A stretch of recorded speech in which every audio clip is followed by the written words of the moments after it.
భారత ప్రధాని మోడీ గారు 8 రోజుల పాటు 5 నేషన్ టూర్‌లో ఉన్నారు.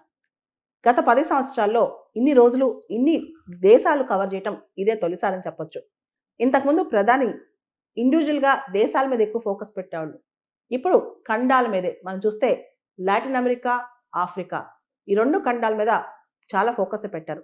Ghana, Trinidad and Tobago, Brazil, Argentina, Namibia అంటే ఒక పక్క లాటిన్ అమెరికా, మరో పక్క ఆఫ్రికా మొత్తాన్ని కవర్ చేస్తారు. ఇప్పుడు మోడీ గారు నిన్న ఘనా ఘనాకెళ్లారు. ఇది చారిత్రాత్మక పర్యటన అని చెప్పొచ్చు. గత 30 సంవత్సరాల్లో ఘనా దేశానికి వెళ్ళిన భారత ప్రధాని ఈయన అనమాట. అంటే గత 30 సంవత్సరాల్లో భారత ప్రధాని ఘనాకెళ్ళటం ఇదే తొలిసారని చెప్పొచ్చు. ఆయన ఘనా భూమి మీద అడుగు పెట్టంగానే ఆయనకి భారీ వెల్కమ్ లభించింది. హరే రామ హరే కృష్ణ అనే మంత్రాలతో మోడీ గారిని అక్కడ వెల్కమ్ పలికారు. ప్రత్యేకంగా పనామా ప్రెసిడెంట్ జాన్ మహామా పర్సనల్‌గా వెళ్లి మోడీ గారికి వెల్కమ్ ఇచ్చారనమాట.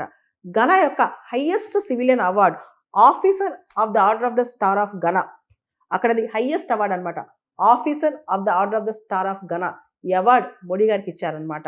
ఈ హానర్ అనేది Ghana president John Mahama Modi గారికి కన్ఫర్ చేశారు.